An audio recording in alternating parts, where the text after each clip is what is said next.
오늘 말씀의 제목은 부르심과 나아옴입니다. 근데 저는 이곳을 부르심과 원하심 같은 어떤 이 주제 하에 있지만 또 그렇게도 정해 보았습니다.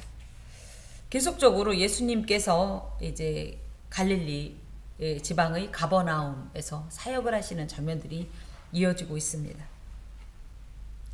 지난주에는 예수님께서 하필이면 안식일날 굳이 그들이 금지하는, 하지만 안식일의 본래의 목적, 의미를 강조하시는 내용으로 그들과 이제 분쟁이 본격적으로 진행되고 점점 심화되는 장면을 보았습니다. 안식일은 하나님께서 우리를 위해 제정하신 날이다. 물론 그날을 기념한다는 의미도 일차적으로 있지만 그 안에는 우리에게 쉼을 주시는 것이고, 이 쉼은 여기서 단순히 육체적인 쉼을 넘어서 우리의 영원하고 완전한 이런 쉼. 쉬면 치유가 일어나요.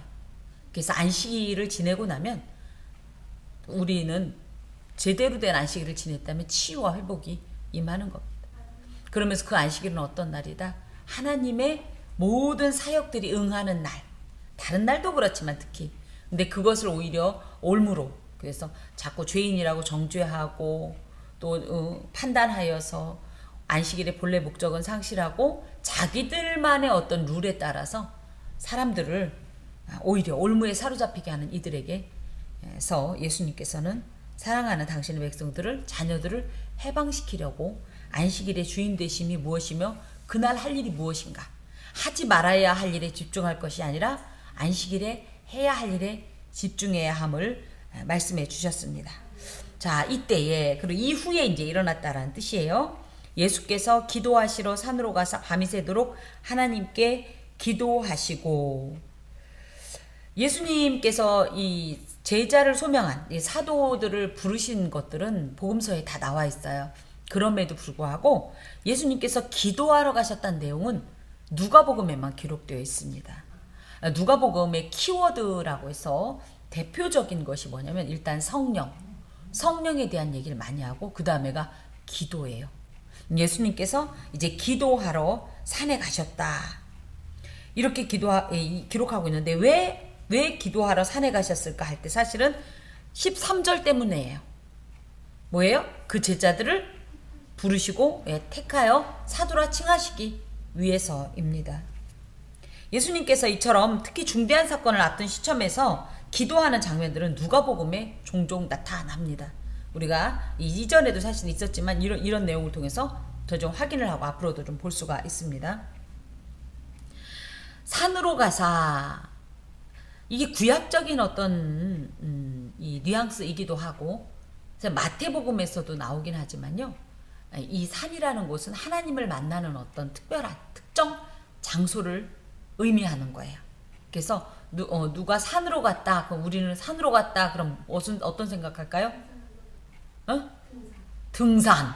옛날엔 나무하러 갔다, 예를 들어 그렇다면 그들에게 있어 누가 산으로 갔다 그럼 하나님을 아주 깊이 있게 만나기 위해서 그곳을 향했구나, 이런 것을 알 수가 있는데, 예수님께서도 이처럼 산으로 가셔서 밤이 새도록 하나님과 교제하고, 또 하나님 안에서, 예수님은 이미 충만하신 분입니다. 하나님의 영으로. 하지만 그럼에도 불구하고 기도하심으로 이런 것들이 다 모범인 거예요. 우리가 무슨 큰일을 앞두면 뭐 하죠?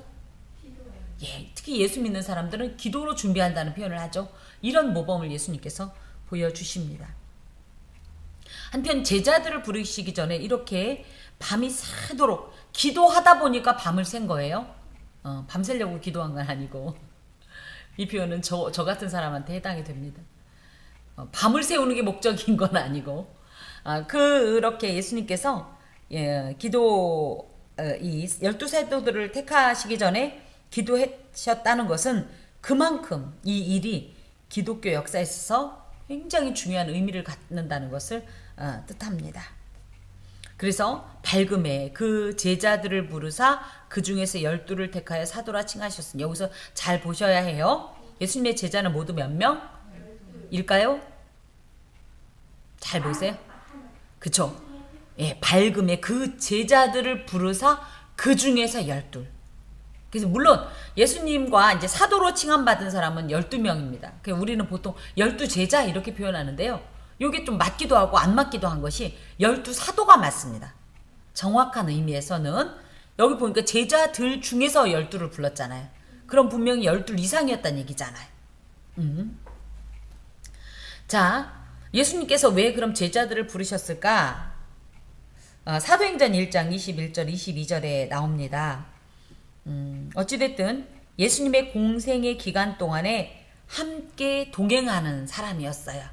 그래서 아침에 갔다 출근했다 저녁에 퇴근 이거보다는 거의 3년 동안 동거하고 동고동락하던 철저히 동행하던 그런 이들이었다. 사실 예수님과의 동행은 단순히 그냥 함께 다닌 것이 아니에요.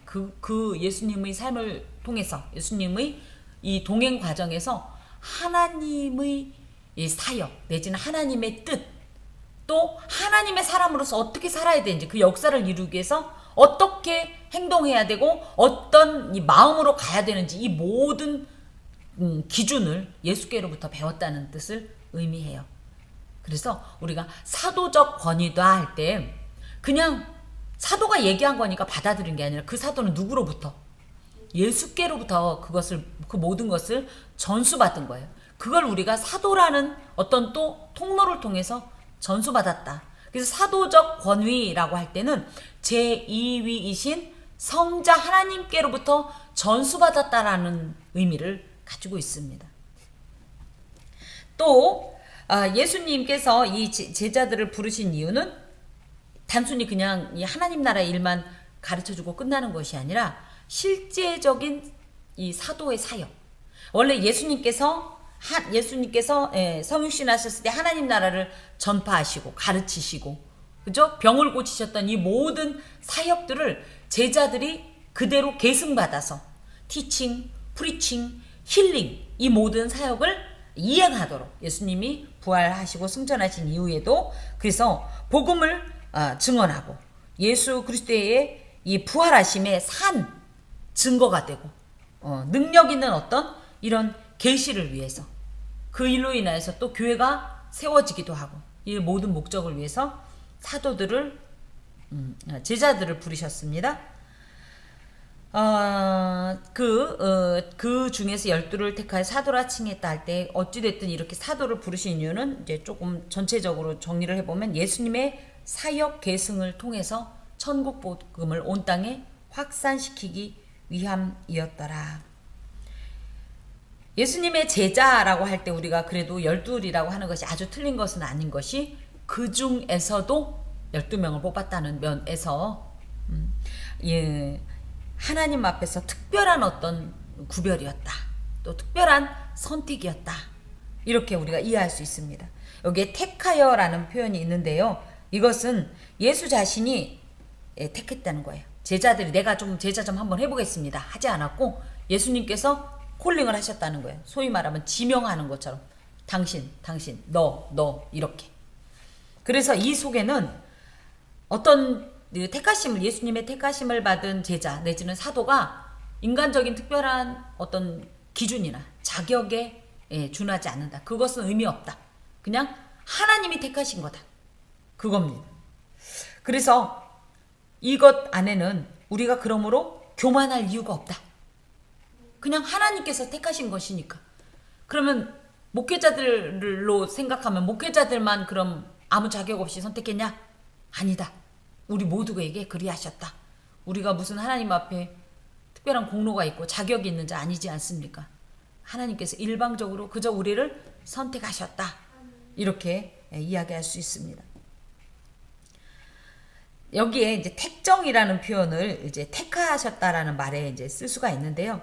이 택정이라는 표현은 로마서 1장이나 갈라디아서 1장 등에 나옵니다. 택정은 택함과 예정 이렇게 나눌 수가 있어요.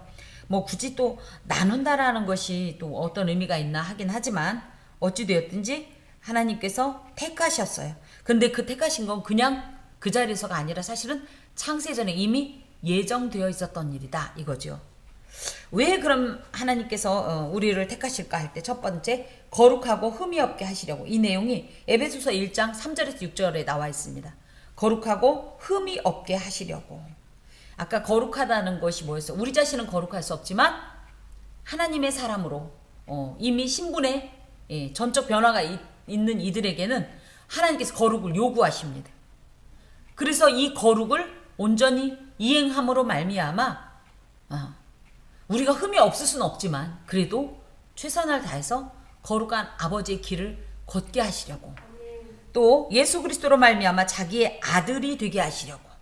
이것이 우리가 가장 일반적으로 알고 있는 택정의 목적이죠. 예수님께서 우리를 위해 십자가에 못 박혀 죽으심으로 말미암아 우리가 하나님의 자녀가 되는 놀라운 신분을 취득하게 됐어요. 이것이 예수 그리스도로 말미암아인데 결과적으로는 법정적으로는 하나님의 자녀가 되는 이런 놀라운 이 선택이 이 택정의 목적이라는 거죠.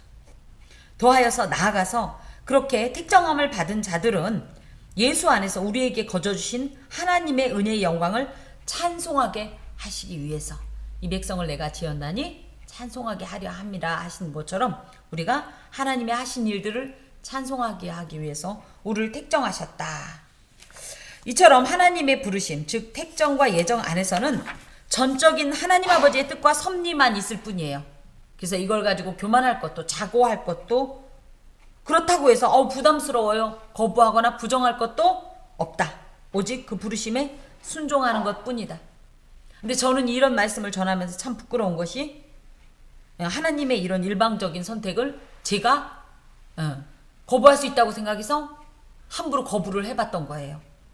참 미련하고 무식한 행동입니다. 하나님께서 직분을 주시면 난 그런 사람 못 돼요. 알아요. 누가 더 잘 알아요? 하나님께서 더 잘 아세요. 그런데도 부르셨으면 하나님이 능력 주실 것을 믿고 최선을 다해서 순종하겠습니다. 아멘 하는 것이 가장 지혜롭고 신령한 거예요. 신령하다니까 저희는 뭐 방언도 많이 하고 통변하고 막 손을 얹으면 뭐가 툭툭툭 일어나고 이게 신령인 줄 아는데 그게 아니에요. 하나님의 뜻을 아는 게 신령이에요. 그렇잖아요. 그죠?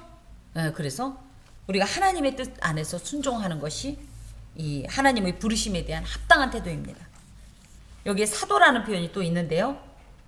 사도는 아포스톨로스라는 말로 어떤 자에게 특별한 사명을 주어서 파송하다라는 뜻으로 소위 말하는 보냄을 받은 자다. 이렇게 우리가 이해할 수 있습니다. 그래서 제자들은 그냥 예수님의 제자로서 배우고 멈추는 것이 아니라 제자가 되었거든 반드시 사도의 직분을 감당해야 된다. 우리가 직분을 받았으면 뭐 해야 된다? 이 직분에 해당되는 직무를 반드시 감당해야 된다. 교회 안에서 특히 직분을 오해하는 이들이 많다. 그쵸? 뭐 더 높다고 표현해서 죄송합니다만 이해를 쉽게 하기 위해서 저희 교단이 이제 장로 교단이기 때문에 평신도로서 장로 직분까지가 보통 이렇게 임직이 되는데 장로님이 되면 원래는 이 성경적으로라면 어떻게 돼? 일이 많아지는 거예요? 줄어드는 거예요? 더 많아지는 거예요? 더 많아지는 거. 근데 이걸 어떻게 잘못 배워서 어떻게 되는 거예요? 점점 뒷짐치고 누구 위에 군림하려고 하고 이건 참 안타까운 일이에요. 우리가 바로 배워서 하나님 앞에 실행해야 됩니다. 특별히 여기서 12명을 선택했다는 것이 또한 큰 의미가 있는데 이것이 구약 이스라엘의 12지파와 어떻게 보면 좀 이렇게 연결이 됩니다. 그래서 이제 구약에는 이 이스라엘의 12지파를 통하여서 제사장 나라, 이 거룩한 나라, 하나님의 소유로서의 이 삶의 모범이 됐듯이 이 12사도가 또한 그런 어떤 직무를 감당해야 함을 또 이곳에서 우리가 알 수가 있어요. 자, 봅시다. 이제 곧 이제 예수님의 12제자들 보면 베드로라고도 이름을 주신 시몬. 그래서 베드로의 본명은 시몬입니다. 이 시몬을 요한복음 21장에 보면 바요나 시모나 이렇게 돼 있어요. 시몬이라든 이름이 또 있어. 바요나라는 뜻은 요한의 아들이에요. 우리 요한의 아들 시모나 할 때 그 바요나가 요한의 아들이란 뜻이고요. 시몬은요, 갈대라는 뜻이라고 하는데요. 이 쉐마란 말 알죠? 쉐마. 듣다. 그래서 시몬은요 듣는 사람이란 뜻을 가지고 있어요. 그리고 또 응답하는 자라는 뜻도 가지고 있습니다. 그리고 이제 베드로라는 이름은 예수님께서 마가복음 3장에 소위 말하는 계명을 주신 거예요. 그래서 반석이란 뜻을 갖고 있어요. 그럼 베드로의 이름이 여기까지만 있나요? 또 있어요. 게바라는 이름을 써요. 게바. 같은 뜻이긴 해요. 근데 베드로는요 헬라어고요. 게바는 아람어예요. 아람어 중에 우리가 이제 쉽게 이해할 수 있는 게 예수님께서 엘리 라마 사박다니, 그것도 아람어 계통 언어고요. 또 달리다쿠, 에바다, 그리고 아바 아버지 할 때 그 아바, 이런 것들이 아람어입니다. 그 당시에 코이네 헬라어라고 해서 민중들이 사용하던 헬라어가 그 고급 헬라어는 아니고 그냥 일반인들이 쓰던, 평민들이 쓰던 헬라어가 있었고, 그 안에는 또 아람어가 있었어요. 이 아람어가 히브리어하고 연결되는 그런 언어, 계통의 언어입니다. 그래서 아람어로는 게바, 뜻은 다 같습니다. 특히 베드로의 이름을 맨 먼저 넣은 이유는 베드로가 어찌됐든 예수님의 수제자이기 때문입니다. 그럼 베드로가 제일 먼저 예수님한테 부르심을 받았을까요? 그럼 누가요? 안드레? 맞습니다. 자, 봅시다. 그의 동생 안드레. 그래서 베드로의 이제 동생 안드레는요, 이 이름은 남자답다라는 뜻이래요. 조금 흔했던 이름이라고 합니다. 요한복음 1장 40절에 보면 원래 이 안드레는 요한의 제자였어요. 거기에 2명의 제자라고 되어 있는데, 요한의 제자 중에 한 사람은 안드레였고 다른 한 사람은 사도 요한이에요. 근데 어찌됐든 그 요한의 제자였고, 그 요한의 제자였던 안드레가 자신의 스승인 요한이 메시아이신 예수 그리스도를 소개하자 이 사람이 그 주님이 계신 곳을 가서 보고 왔죠. 그러고 나서 자기 형 베드로에게 예수님을 소개하는 겁니다. 그래서 이 내용이 요한복음 1장 41절에 기록되어 있는데, 그런 의미에서 안드레는 기독교 최초로 자발적으로 복음을 전도했던 전도자다.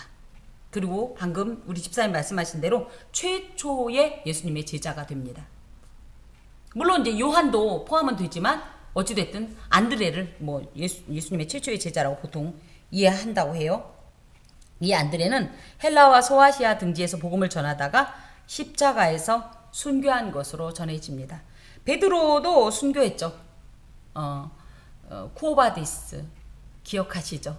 그래서 예수님 이 순교의 길, 이 십자가의 길을 외면하고 떠나려고 하는 이 베드로에게 예수님께서 쿠오바디스, 네가 어디로 가느냐 했을 때 이제 이 베드로가 그 말씀을 듣고 돌이켜서, 이건 전승이에요. 성경엔 안 나와 있지만 전승으로, 그래서 나는 예수님이 지신, 내 스승이 지신 십자가를 온전히 질 수 있는 그런 사람이 못 된다면서 십자가를 거꾸로 졌죠. 대부분 예수님의 제자들이 거의 대부분이 순교를 합니다. 그 다음에가 이제 누구냐면 야고보입니다. 야고보는 창세기 25장 26절 야곱, 그죠? 이삭의 작은 아들 야곱을, 그 이름을 헬라어로 그대로 표현한 것으로 발꿈치를 잡다, 대신 들어앉다, 이런 뜻을 가지고 있어요. 세베대와 살로메의 아들인 이 야고보는 요한, 아까 그 안드레와 함께 요한의 제자로 있었던 요한의 전도를 통해서 예수님을 만난 요한의 형제로서, 또 이 야고보와 요한은 베드로와 안드레 형제와 동업자였었죠. 같이 어업을 하던 그런 사람입니다. 원래 이 야고보와 요한을 예수님께서 뭐라고 불렀냐면 보아너게, 우레의 아들, 이렇게 표현했어요. 이건 무슨 뜻이냐면 그만큼 이들이 흥분도 잘하고 소동을 일으키면서 분노를 잘했던 그런 존재라는 이런 뜻을 가지고 있는데, 그렇지만 이들이 예수님과의 동행으로 성품이 변화되면서 이 야고보는 예수님의 12사도 중에 첫 번째 순교자가 됩니다. 사도행전 12장에 기록되어 있어요. 궁금하시면 보시면 됩니다. 자, 그 다음에 요한은 요한복음의 저자이기도 하죠. 요한이란 말은 하나님의 은혜란 뜻으로 요한문서의 저자입니다. 특별히 베드로와 그 다음에 요한과 야고보가 예수님의 3대 제자로 보통 일컬어지죠. 그래서 베드로와 이 사역 메이트이기도 했고요. 또 사사롭게는 예수님과 이종지간이었어요. 세베대의 아들들이. 그래서 살로메가 이 마리아와 자매지간이었던 거로 이렇게 알려져 있습니다. 그리고 야고보는 이제 둘이가 형제잖아요. 야고보는 맨 처음에 순교한 예수님의 제자. 요한은 맨 마지막에 순교한 제자. 이렇게 되겠습니다. 또 이제 빌립이 있습니다. 빌립은요, 이 단어가 이름이 이제 헬라어예요. 헬라적 이름이에요. 그래서 당시 헬라화된 유대인들에 의해 빈번하게 사용됐던 이름이고요. 이 사람은 베세다 출신입니다. 이 빌립은 또 요한복음 1장 43에서 48절에 보면 또 빌립도 전도를 해요. 가장 유명한 말 뭐예요? 와서 그죠? Come and see 이렇게 얘기하는데 나다나엘을 전도한 사람입니다. 이 사람은 이 헬라적 이름에서 이렇게 좀 엿볼 수 있듯이 조금 헬라적 사관이나 어떤 이런 것에 익숙해 있었나 봐요. 그러다 보니까 굉장히 이성적이었어요. 그래서 요 오병이어 사건 등에서도 믿음보다는 현실적인 어떤 계산을 많이 했던 그런 사람입니다. 그리고 예수님께 하나님을 보여달라고 요구하기도 했어요. 그리고 야고보도 그렇고 빌립도 그렇고 그래도 특히 빌립 같은 경우가 이제 헬라인들이 예수님을 보고자 했을 때 연결해줬던 또 이런 일들도 있습니다. 그 다음에가 바돌로메. 이 바돌로메라는 사람에 대해서는 크게 알려진 게 없는데 아마도 나다나엘이 아닐까? 왜냐면 나다나엘도 소명을 받았거든요. 근데 나다나엘로 추정되는 다른 이름이 없어요. 바돌로메를 보통 나다나엘로 봅니다. 바돌로메는요, 바라는 말이 누구누구의 아들이란 뜻으로요, 돌로메의 아들이란 뜻을 갖고 있어요. 그러니까 아버지가 돌로메라는 거예요. 그 외에는 나다나엘에 대해선 크게 나와 있는 내용들은 없습니다. 자, 15절 마태가 있습니다. 이 마태가 누구예요? 얼마 전에 그죠? 세관에 앉았던 레위, 세리 마태입니다. 원래 레위라는 것은 이제 구약의 이름이죠. 르시레유, 야곱의 세 번째 아들 이름인데요. 여호와의 선물이라는 뜻이에요. 가버나움의 이제 세리였었고요. 그런 의미에선 굉장히 정치적인 성향은 친로마적이었을 거다. 이렇게 유추를 합니다. 이 마태는 마태복음의 저자죠. 근데 이걸 그럼 마태복음을 마태가 다 썼냐? 그렇게 보지는 않고요. 마태를 추종하던 마태의 제자 공동체, 그러니까 마태 공동체에서 이 저작한 거다, 기록한 거다 이렇게 얘기를 해요. 그렇지만 어찌됐든 마태복음의 저자는 마태로 봅니다. 그 다음에 도마가 있습니다. 도마는요, 디두모라는 말로 쌍둥이라는 뜻을 갖고 있어요. 근데 쌍둥이 형제가 다 들어온 건 아니고, 지금은 쌍둥이가 흔하지만 그 당시만, 저희 어렸을 때도 쌍둥이가 그렇게 많지 않았죠. 그 시대엔 더 뭐 그랬겠지만 하여튼 그런 의미에서 좀 그게 굉장히 특징적이었나 봐요. 그러니까 이름을 그렇게 지었죠. 이 사람은 요한복음 11장 6절에 보면 주께서 죽으러 가신다고 그러니까 우리도 주와 함께 죽으러 가자 막 이런 말도 해요. 그렇지만 또 요한복음 20장 24, 25절에 보면 의심 많은 제자로서 어떻게 해요? 예수님이 그 손에 뭐 넣어보고 막 이래야 믿지, 나 못 믿는다 이런 행동을 하죠. 그렇지만 결국은 이 사람도 예수님 안에서 부활하신 예수님을 만나고 본격적으로 온전한 제자의 사명을 감당하게 되는데, 페르시아에서 전도하고 에데사에서 죽었을 것이다. 그리고 누구는 또 인도에서 죽었다는 얘기도 하고, 어찌됐든 거의 대부분은 순교를 했습니다. 여기 15장 알페오의 아들 야고보, 이 알페오의 아들 야고보를 마가복음 15장에 작은 야고보라고 표현하고 있어요. 그러니까 세베대의 아들 야고보가 야고보가 있고, 그다음에 알페오의 아들 야고보가 예수님 제자 중에 그러니까 야곱이 2명이 있는 거예요. 이 사람은요 요새의 어머니 마리아의 아들로 그러니까 야고보 엄마 이름도 살로메 마리아라고 했나? 하여튼 이름이 굉장히 헷갈리더라고요. 마가복음 2장 14절에 우리 이제 마가복음만 남겨놓고 있어요. 누가복음 끝나면 그때 더 제자들에 대해서 좀 구체적으로 이 기록이 그렇게 돼 있어요. 누가복음은 조금 가볍게 돼 있고 알페오의 아들 레위였다. 이 야고보가 또 이렇게도 뭐 기록하고 합니다. 그래서 또 누구는 그래갖고 이 레위라는 말에 15장 이 마태하고 형제가 아닐까? 또 이렇게도 얘기해요. 그 다음에 셀롯이라는 시몬 여기서는 셀롯이라고 하는데 젤롯 땅이라고 해요. 무력 열심당 그다음에 무력으로 항쟁하던 사람들 젤롯이라는 시몬 그래서 마가복음 3장 18절에 보면 가나나인이라는 표현이 있어요. 가나나인 이게 그 동네란 뜻이 아니라 가나나라는 표현이 열심당원들을 표현했던 표현이래요. 그래서 또 아까 마태는 친로마적이었다면 시몬은 굉장히 반로마적인 그런 정서를 좀 가지고 있는 것 같아요.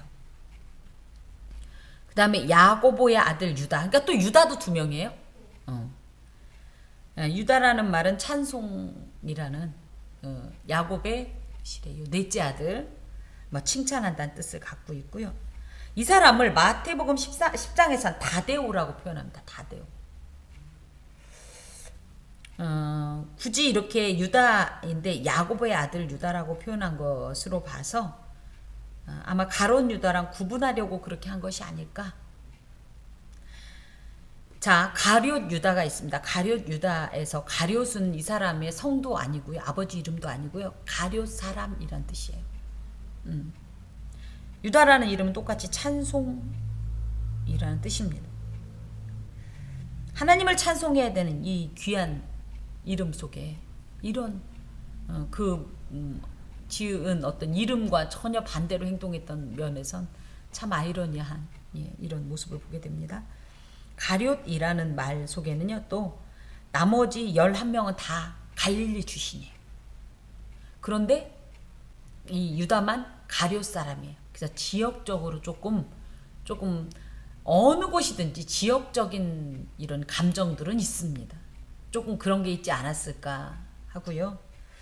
이렇게 세리 마태가 있음에도 불구하고 회개의 장부를 예수께서 맡기셨을 정도로 유다는 예수님께 굉장히 신임을 받던 제자였고요. 또 재정 관리 능력이 굉장히 탁월했던 것으로 우리가 추측해 봅니다. 자, 여기서 이제 요 내용만 보고서 우리가 대단하다 싶은 것 중에 이제 보면 첫 번째 예수가 원해서 세우신 제자들임에도 불구하고 그 안에는 여러 사람이 섞여 있다는 거예요. 예수님께서 선택하셨으면 다 믿음 좋고 사도라 칭함받을 만한 사람이어야 되잖아요. 그렇지 않나요? 가문도 그렇고 사람의 기본적인 소양도 그렇고 인격도 그렇고 여러 가지가 그죠? 이왕이면 가문 좋은 집에서 근데 전혀 상관이 없다는 거예요. 그래서 예수님의 12제자 가운데는 일시적으로이지만 예수님을 부인했거나 또 예수님의 사역을 의심했던 자들이 있고요. 또 예수님을 배반하여서 팔아넘긴 자들까지 있죠. 그렇죠? 그런 의미에서 우리가 예수님의 부르심 자체가 의미가 있는 거예요. 우리가 어떤 존재라는 것은 사실 큰 의미가 없어요. 더하여 결국은 이들이요 유다는 빼고 나머지는요 다 교회의 기둥 같은 존재로 쓰여집니다. 그리고 기독교 초기 사역에 있어서 아주 중요한 초석들이 됐어요. 이들이 걷는 곳마다 그리스도의 피가 뿌려지고요. 주님의 복음이 씨를 내리는 싹을 내리는 이런 사역을 감당했지요. 이것처럼 하나님께서는 작은 자들을 들어 크게 쓰십니다. 그래서 우리 스스로를 높은 자로 여기는 것이 오히려 하나님 앞에 합당하지 않아요. 그럴 줄 알았어. 나 같은 사람이 이런 일을 해야지 라고 하면 오히려 하나님 안에서는 그것이 더 적합한 자가 아니다. 하나님 난 못하겠는데요. 그래도 힘주시면 할게요. 그래도 말씀하시니까 할게요. 라고 하는 자야말로 하나님 안에서 합당한 어떤 이 직분자의 태도라는 것을 우리가 알 수가 있습니다. 또 이들 모두는 예수님께서 세우신 자들이고 예수님께서 원한 자들이었다. 여기 보면 13절에 부르사 택하고 칭하셨다. 연약하고 부족한 우리의 부르심은 예수님의 원하심이라는 거죠. 내 어떤 취향이 아니라 예수님의 전적 원하심. 그래서 감사해야 하겠습니다. 이 안에는 물론 형제지간들이 맞아요. 혈육적인 어떤 관계도 있겠고요.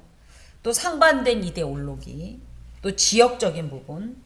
그런데 놀랍게도 적어도 메시아의 제자들로 부르심을 받았다면 이 사회 지도층 인사 정도는 좀 들어왔어야 되는 거 아니에요? 근데 하나같이 사실은 이 살펴보면 살펴볼수록 참 별 볼 일 없는 사람들이었다. 우리처럼. 예, 이런 것을 보면서 복음의 이 다양성과 또 개방성, 그쵸? 반드시 이래야만 한다는 주 안에서는 없는 거예요. 주님이 행하시고 주님이 원하시고 하면 가능한 겁니다. 만약에 이 사도들이 지도층이었다든지, 그쵸? 유력한 어떤 가문 출신이었다고 할 것 같으면 지금도 아마 이런 어떤 전통에 따라서 그 신학을 전공하거나 목사 안수를 받는 데 있었어도 그런 거 엄청 따질걸요? 그런 의미에서 예수님이 귀한 이런 모범과 이게 하나님 나라가 이렇다는 거예요. 하나님 나라. 여기서 잘 먹고 잘 살고 잘 배우고 뭐 해서 하나님 나라가 대우받는 게 아니에요. 하나님께서 원하신 자들이 가는 곳이고 그곳에는 높고 낮음도 가난하고 부함도 건강하고 약함도 뭐 유식하고 무식함도 아무것도 없다는 거예요. 오직 하나님 안에서 하나님을 중심으로 하나님의 것으로 충만한 세계라는 것을 우리가 알 수가 있습니다. 원래 이제 17절부터 18절은 19절은 뒤로 이제 넘어가는 평지 수훈, 평지 설교의 이제 앞부분이긴 한데요. 같이 좀 보도록 합니다.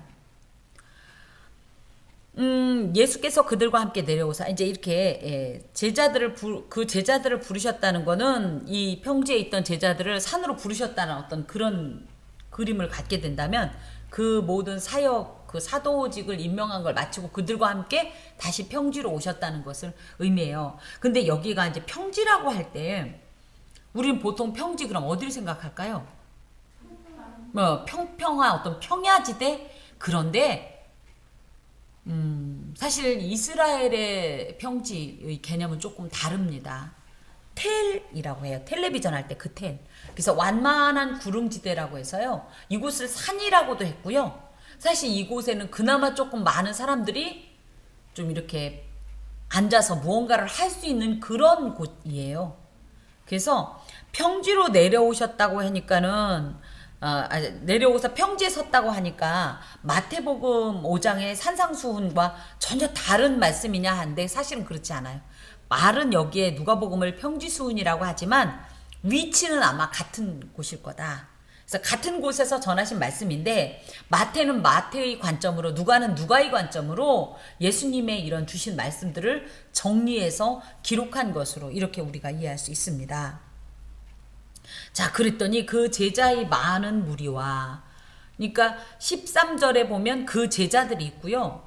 또 17절에 보니까 그 제자의 많은 무리와 하는 것으로 봐서 미처 13절에 그 제자들의 그룹에 안 낀 제자들도 또 있었다는 것을 우리가 생각해 볼 수 있어요. 누구는 예수님이 3년 동안 평생 했어요. 12명밖에 안 됐다 그런데 그건 또 이런 말씀을 들어보면 또 생각해 볼 문제예요. 자, 그 제자의 많은 무리가 일단 예수님께로 나옵니다.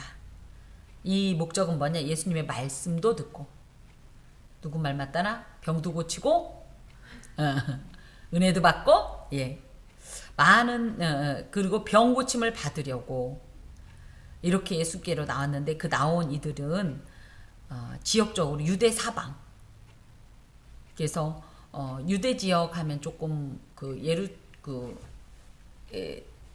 이스라엘 지도를 생각할 때 어찌됐든 조금 이제 이해가 조금 가시죠. 그 등줄기처럼 돼 있는 이제 그쪽 지역이라고 좀 생각하면 되는데, 하긴 그래도 유대 사방이라고 할 때는 이제 이 팔레스틴 전체를 의미하기도 해요. 또 예루살렘과 할 때 요 예루살렘은 조금 지금의 서울 같은 그런 개념으로 보시면 돼요. 그러니까 이렇게 우리나라로 표현한다면 전국 팔도와, 그죠? 수도권에서 이렇게 표현할 수 있어요. 그리고 두로와 시돈은요 이방 지역이에요. 그런데 두로 얘기도 왕왕 나오고 시돈 얘기도 나오죠. 성경에 보면, 그죠? 수로보니게 여인이랄지 이런 사람들 또 뭐, 그래서 예수님이 필요한 누구라도 그가 제자였건 백성이었건 그냥 다 예수님께로 나와왔다는 거예요. 그래서 나온 목적에 따라서 더러운 귀신에게서 고난받는 자들은 고침을 받고 은혜 받고, 또 그렇죠? 은혜를 받으면서 하나님 나라를 체험하고 이런 일이 있었다는 거죠. 또 온 무리가 예수를 만지려고 힘쓰니, 이 온 무리가 예수님을 만지려고 힘썼다라는 것은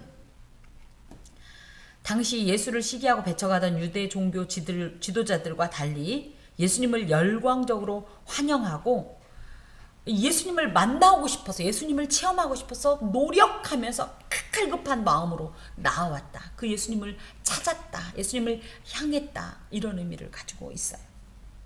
왜 그랬냐 할 때, 물론 자신들의 욕망을 달성하기 위한 목적도 있었지만 이들 가운데는 예수님을 만나면 된다는 거예요. 예수님을 만나면 병이 고쳐지고, 예수님을 만나면 귀신이 떠나가고, 예수님을 만나면 문제가 해결되고, 예수님을 만나면 하나님 나라를 만나게 된다는 객관적인 어떤 입증이, 또 확신이 있었기 때문에 이렇게 예수께로 나온 겁니다. 또 그 당시에, 지금도 가난한 자들은 어떤 이런 다양한 의료 혜택, 질 좋은, 그저 의학적 기술에서 소외되기 마련인데 그땐 더했죠. 그런 이들에게 아무 조건도 없이 값도 없이 그 풍성히 받는 예수님은 정말 유일한 희망이었을 겁니다. 자, 그랬더니 이는 능력이 예수께로 나와서 모든 사람을 낫게 함이러라. 그래서 저는 이 내용을 이제 크게 12절에서 16절까지를 예수께 나온 자들, 예수께서 부르신 자들, 예수님의 부르심으로, 또 17절부터 19절까지는 예수님께 나온 자들, 이들을 향한 예수님의 원하심은 무엇이었을까? 제자들을 물론 통해서도 그렇지만 하나님 나라를 보여주고 싶었다고 생각합니다. 예수님은 어찌됐든 하나님 나라가 어떤 곳이냐, 또 그리고 나서 그 하나님 나라를 체험한 자들이 어떻게 살아야 하느냐, 이걸 보여주신 거예요. 그걸 위해 부르셨고, 그렇죠? 그것을 또 체험하기를 원하셨고, 그래서 나온 자들에게는 실제로, 또 그 부르심에 응한 자들에게는 실제로 하나님 나라가 임했습니다. 오늘 우리가 이곳에 온 것이 어떻게 인간적으로 볼 때는 우리가 나온 것이죠. 하지만 영적인 이 역사 안에는 하나님의 부르심이 먼저예요. 주께서 부르셨어요. 그러자 우리가 나왔어요. 이것이 하나님께서 원하시는 모습이에요. 우리는 어느 곳이든지 하나님의 부르심을 들어야 돼요.